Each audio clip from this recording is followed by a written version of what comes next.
ஆகாஷ்வாணி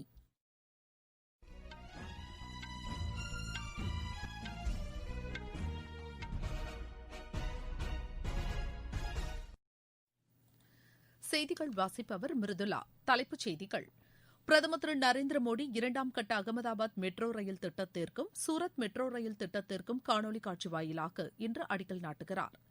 நாடு முழுவதும் கடந்த 2 நாட்களில் சுமார் 2 லட்சத்திற்கும் மேற்பட்டோருக்கு கோவிட்-19க்கான தடுப்பூசி போடப்பட்டுள்ளதாக மத்திய அரசு கூறியுள்ளது.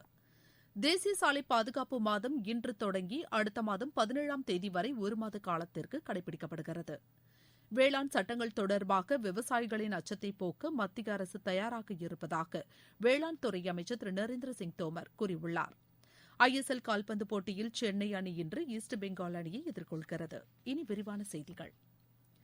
பிரதமர் திரு நரேந்திர மோடி இரண்டாம் கட்ட அகமதாபாத் மெட்ரோ ரயில் திட்டத்திற்கும் சூரத் மெட்ரோ ரயில் திட்டத்திற்கும் காணொலி காட்சி வாயிலாக இன்று அடிக்கல் நாட்டுகிறார். குஜராத் ஆளுநர் திரு ஆச்சாரிய தேவவிரத், மத்திய உள்துறை அமைச்சர் திரு அமித் ஷா, குஜராத் முதலமைச்சர் திரு விஜய் ரூபானி உள்ளிட்டோர் இந்த நிகழ்ச்சியில் பங்கேற்கின்றனர். 28.25 கிலோமீட்டர் நீளத்திற்கு 2 வழித்தடங்களுடன் அகமதாபாத் மெட்ரோ ரயிலின் இரண்டாம் கட்ட திட்டம் செயல்படுத்தப்படுகிறது. இத்திட்டம் 5384 கோடி ரூபாய் மதிப்பீட்டில் செயல்படுத்தப்பட உள்ளது. 40.35 கிலோமீட்டர் நீளத்திற்கு 2 வழித்தடங்களுடன் சூரத் மெட்ரோ ரயில் திட்டம் செயல்படுத்தப்பட உள்ளது. இத்திட்டப் பணிகள் 12,020 கோடி ரூபாய் முதலீட்டில் மேற்கொள்ளப்படுகிறது. நாட்டின் பல்வேறு பகுதிகளில் 2வது நாளாக நேற்றும் கோவிட்-19க்கான தடுப்பூசி போடும் நடவடிக்கைகள் மேற்கொள்ளப்பட்டன. இது தொடர்பாக புதுதில்லியில் செய்தியாளர்களிடம் பேசிய மத்திய சுகாதாரத்துறை கூடுதல் செயலாளர் திரு மனோகர் அக்னனி, முதல் நாளில் 2,07,229 பேருக்கு தடுப்பூசி போடப்பட்டதாக கூறினார்.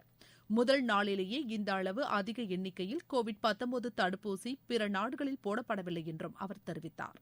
தமிழ்நாடு, ஆந்திரா, கர்நாடகா உள்ளிட்ட மாநிலங்களில் 2வது நாளாக நேற்றும் தடுப்பூசி செலுத்தும் பணிகள் நடைபெற்றதாக அவர் குறிப்பிட்டார்.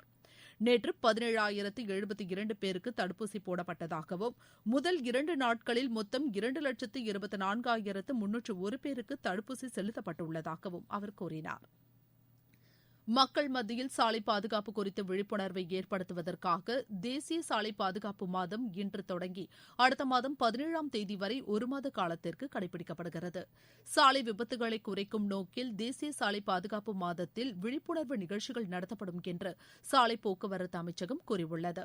பாதுகாப்புத்துறை அமைச்சர் திரு ராஜ்நாத் சிங், சாலை போக்குவரத்து மற்றும் நெடுஞ்சாலைத்துறை அமைச்சர் திரு நிதின் கட்கரி ஆகியோர் இதற்கான நிகழ்ச்சிகளை புதுதில்லியில் இன்று தொடங்கி வைக்கின்றனர். சாலை போக்குவரத்து துறை இணை அமைச்சர் திரு வி கே சிங், நித்தி ஆயோக்கின் தலைமை செயல் அதிகாரி திரு அமிதாப் கந்த் உள்ளிட்டோர் இந்நிகழ்ச்சியில் பங்கேற்கின்றனர். சாலை பாதுகாப்பு மாதத்தை முன்னிட்டு சாலை பாதுகாப்பு குறித்த திரைப்படம் வெளியிடப்படுவதுடன் வாகா எல்லை முதல் கன்னியாகுமரி வரையிலான விழிப்புணர்வு பயணமும் கொடியசைத்து துவக்கி வைக்கப்படுகிறது. இந்த ஒருமாத காலத்தில் சாலை பாதுகாப்பு தொடர்பாக மேற்கொள்ளப்படும் பல்வேறு நிகழ்ச்சிகளில் மாநில அரசுகள், பொதுத்துறை நிறுவனங்கள், காப்பீட்டு நிறுவனங்கள் போன்றவை பங்கேற்க உள்ளன. நாட்டில் ஒரே வாரத்தில் 534 கிலோமீட்டர் தூரத்திற்கு சாலைகள் அமைக்கப்பட்டு சாதனை படைக்கப்பட்டுள்ளதாக மத்திய சாலை போக்குவரத்து துறை அமைச்சகம் தெரிவித்துள்ளது. கடந்த ஆண்டு ஏப்ரல் மாதம் முதல் இம்மாதம் 15ஆம் தேதி வரை மொத்தம் 8,169 கிலோமீட்டர் தூரத்திற்கு சாலைகள் அமைக்கப்பட்டுள்ளதாக அந்த அமைச்சகம் கூறியுள்ளது.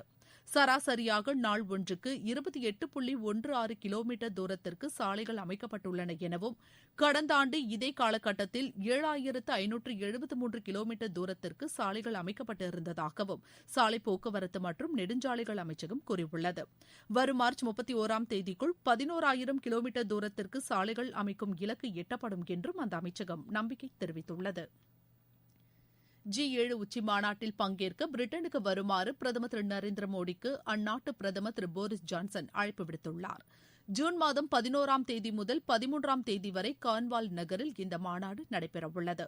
இந்த மாநாட்டிற்கு முன்னதாக தாம் இந்தியாவிற்கு பயணம் மேற்கொள்ள உள்ளதாகவும் திரு போரிஸ் ஜான்சன் கூறியுள்ளார்.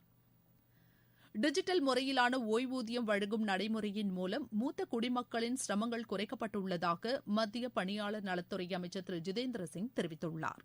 பணியாளர் நலத்துறை அமைச்சகத்தில் மேற்கொள்ளப்பட்டுள்ள முக்கிய சீர்திருத்தங்கள் குறித்து விளக்கம் அளித்துள்ள அவர், மூத்த குடிமக்கள் தங்கள் ஓய்வூதிய ஆணையின் அசலை தொலைத்துவிட்டதாக அதிக புகார்கள் எழுந்ததாக குறிப்பிட்டார். அதுபோன்ற தருணங்களில் ஓய்வூதியதாரர்கள் பல்வேறு இன்னல்களை சந்திக்க நேரிட்டதாக அவர் தெரிவித்தார். டிஜிட்டல் மயமாக்கல் திட்டத்தின் மூலம் கடந்த 6 வருடங்களில் விரைவான வளர்ச்சி ஏற்பட்டுள்ளதாக அவர் கூறினார். டிஜிட்டல் முறையில் ஓய்வூதியம் வழங்கும் ஆணை கோவிட்-19 காலத்தில் ஏராளமான ஓய்வூதியதாரர்களுக்கு மிகவும் உதவியாக அமைந்ததாக அமைச்சர் குறிப்பிட்டார். ஓய்வூதியதாரர்களின் வாழ்க்கையை எளிமையானதாகவும் சுமூகமானதாகவும் மாற்றும் முயற்சியில் ஏராளமான சீர்திருத்தங்கள் அறிமுகப்படுத்தப்பட்டுள்ளதாக அவர் தெரிவித்தார். நீங்கள் கேட்டுக்கொண்டிருப்பது ஆகாஷவாணியின் செய்தி அறிக்கை.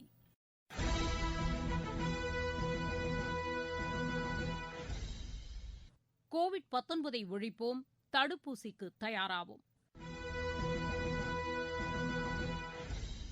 கோவிட்-19க்கான தடுப்பூசி பாதுகாப்பானது. இதனை பெறுவதற்கு கோவின் இணையதளத்தில் புகைப்படத்துடன் கூடிய அடையாள ஆவணத்துடன் பதிவு செய்ய வேண்டும். உங்கள் கைபேசி செயலிக்கு வரும் தேதியில் சம்பந்தப்பட்ட மையத்திற்கு சென்று தடுப்பூசி போட்டுக் கொள்ள வேண்டும். தடுப்பூசி போட்டவுடன் 1/2 மணி நேரம் கண்காணிப்பு மையத்தில் அமர்ந்திருக்க வேண்டும். 2ஆம் சுற்று தடுப்பூசியையும் அதற்கான தேதியில் தவறாமல் போட்டுக் கொள்ள வேண்டும். நம் நலன் காத்து நாட்டு நலனை உறுதி செய்வோம். வேளாண் சட்டங்கள் தொடர்பாக விவசாயிகளின் அச்சத்தை போக்க மத்திய அரசு தயாராக இருப்பதாக வேளாண் துறை அமைச்சர் திரு நரேந்திர சிங் தோமர் கூறியுள்ளார். விவசாய சங்க பிரதிநிதிகளுடன் நாளை மத்திய அரசு மீண்டும் பேச்சு நடத்தவுள்ள நிலையில் செய்தி நிறுவனம் ஒன்றிற்கு அவர் பேட்டியளித்தார். விவசாயிகளின் கோரிக்கைகள் குறித்து பேச்சு நடத்தி சுமூக தீர்வை எட்ட அரசு தயாராக உள்ளது என்றும் அவர் தெரிவித்தார்.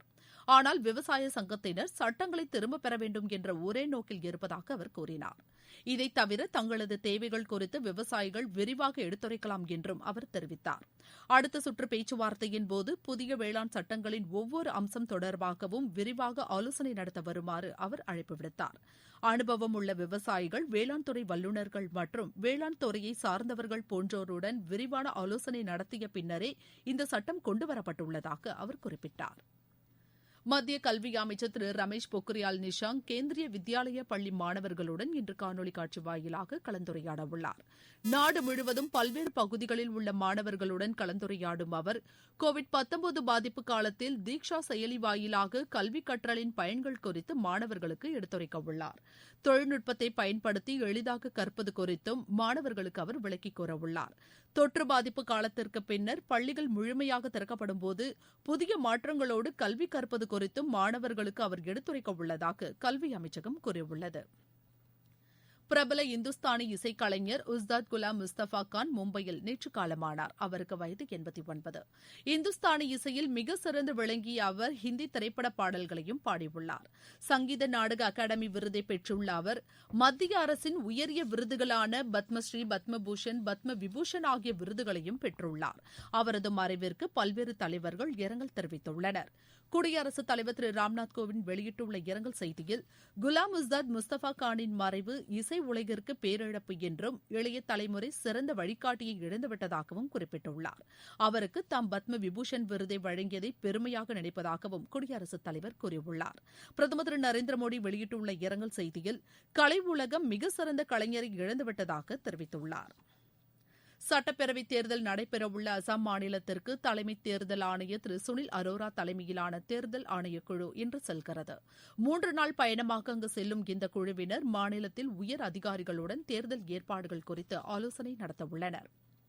புதுதில்லியில் 10 மற்றும் 12ஆம் வகுப்பு மாணவர்களுக்கு பள்ளிகள் இன்று திறக்கப்படுகின்றன. பொதுத் தேர்வுகளை கருத்தில் கொண்டு பள்ளிகள் திறக்கப்படுவதாக தில்லி அரசு தெரிவித்துள்ளது. பெற்றோர் விரும்பினால் மாணவர்களை பள்ளிக்கு அனுப்பலாம் என்றும் வருகை பதிவு கட்டாயமில்லை என்றும் தெரிவிக்கப்பட்டுள்ளது. ISL கால்பந்து போட்டியில் சென்னை அணி இன்று ஈஸ்ட் பெங்கால் அணியை எதிர்கொள்கிறது. கோவாவில் நடைபெறவுள்ள இப்போட்டி இரவு 7:30 மணிக்கு தொடங்குகிறது. நேற்று கோவா மோகன் பகான் இடையே நடைபெற்ற போட்டி டிராவில் முடிவடைந்தது.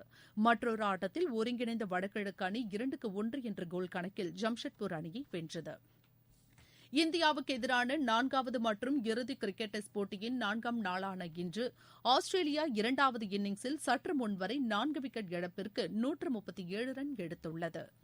மீண்டும் தலைப்புச் செய்திகள். பிரதமர் திரு நரேந்திர மோடி 2ஆம் கட்ட அகமதாபாத் மெட்ரோ ரயில் திட்டத்திற்கும் சூரத் மெட்ரோ ரயில் திட்டத்திற்கும் காணொலி காட்சி வாயிலாக இன்று அடிக்கல் நாட்டுகிறார். நாடு முழுவதும் கடந்த 2 நாட்களில் சுமார் 2 லட்சத்திற்கும் மேற்பட்டோருக்கு கோவிட்-19க்கான தடுப்பூசி போடப்பட்டுள்ளதாக மத்திய அரசு கூறியுள்ளது. தேசிய சாலை பாதுகாப்பு மாதம் இன்று தொடங்கி அடுத்த மாதம் 17ஆம் தேதி வரை ஒரு மாத காலத்திற்கு கடைபிடிக்கப்படுகிறது. வேளாண் சட்டங்கள் தொடர்பாக விவசாயிகளின் அச்சத்தை போக்க மத்திய அரசு தயாராக இருப்பதாக வேளாண் துறை அமைச்சர் திரு நரேந்திர சிங் தோமர் கூறியுள்ளார். ISL கால்பந்து போட்டியில் சென்னை அணி இன்று ஈஸ்ட் பெங்கால் அணியை எதிர்கொள்கிறது. இத்துடன் இந்த செய்தி அறிக்கை நிறைவடைந்தது.